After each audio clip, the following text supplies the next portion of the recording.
Hi,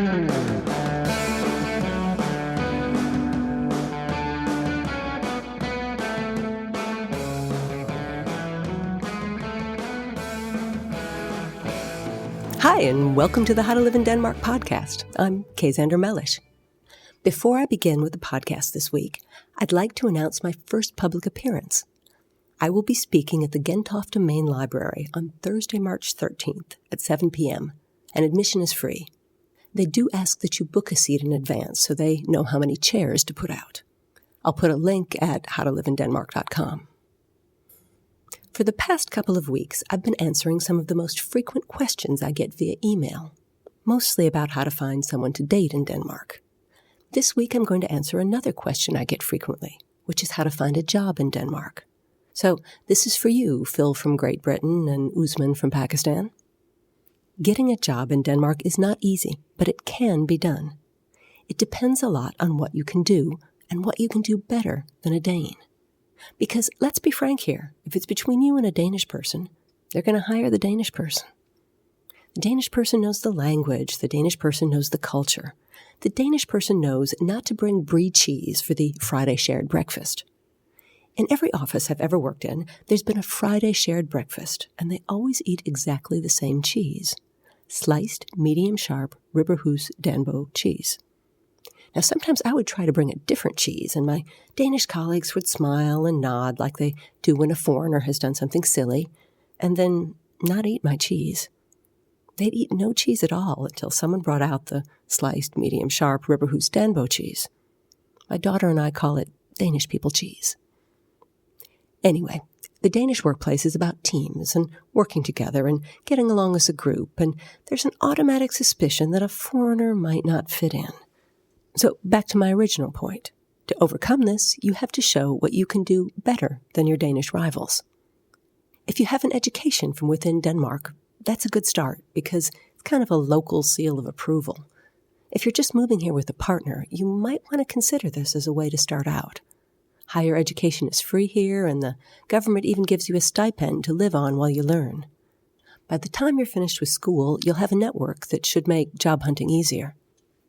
Otherwise, I suggest you put all your effort into Danish classes at the start and then get a job that will force you to speak Danish all day, every day. I often recommend working as an assistant in a Danish daycare center. The jobs don't pay well, but they're relatively easy to get, particularly in Copenhagen, and particularly for men.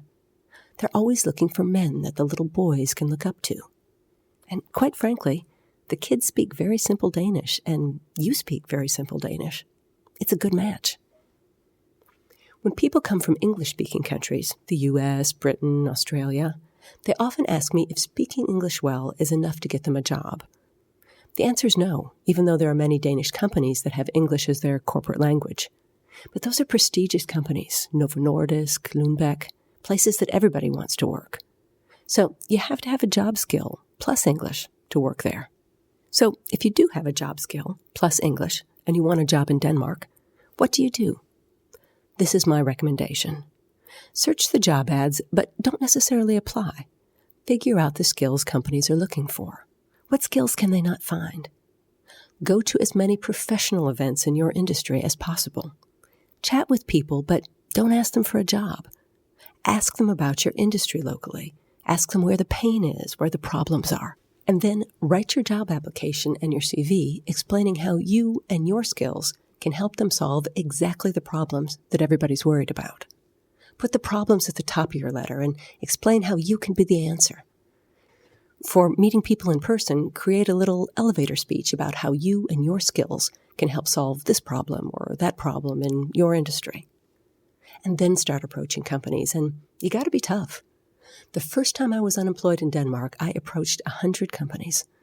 I got about 3 responses and 1 job where I stayed for 8 years. So it's a numbers game. 2 more tips. Danish people love LinkedIn. So get your LinkedIn profile looking really spiffy. Please put up a professional picture that shows your real face. Of just the people who have asked me for my help, one guy had a picture of himself at a wedding, maybe his own wedding, wearing, a tux and a little white carnation. He looked like Fred Astaire. Another guy had sort of a shadowy picture of himself at a nightclub, sort of leaning back and holding a beer. I said, no! You have to put up a clear picture of yourself, smiling, looking friendly, in whatever type of clothing you wear for work. I mean, if you're a music producer, you don't have to wear a suit. If you're a banker, it's probably a good idea. Danes are casual, so a nice, colorful sweater or blouse is perfect. And secondly, pay someone to look over your LinkedIn profile and make sure it's in really good English. I've been in the position to hire people in Denmark, and it's always amazing to me that I got so many CVs and cover letters in horrible English. There's a website called Fiverr at fiverr.com where people will copy read your CV or your LinkedIn profile for only $5.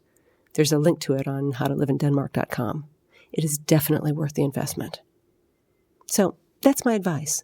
It's hard to get a job in Denmark, but the good news is that everyone is rooting for you, particularly the Danish government. They want to get you working as quickly as possible so you can start paying your giant Danish taxes. And that's How to Live in Denmark for this week. Thumbs up to listener Aline Romance, who helped me with some of my sound problems. And you can read more at howtoliveindenmark.com or at our Xander Mellish Facebook page or on Twitter at howtoliveinDK. The 2 is a number. Music arranged by George Garvis. See you next week.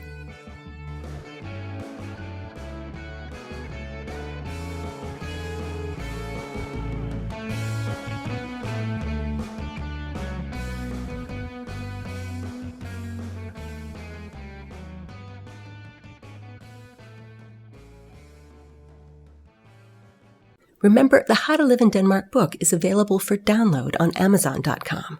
You can read it on any phone or tablet. All you need is the Kindle app, and the Kindle app is free. The book's not free, but it's not very expensive either.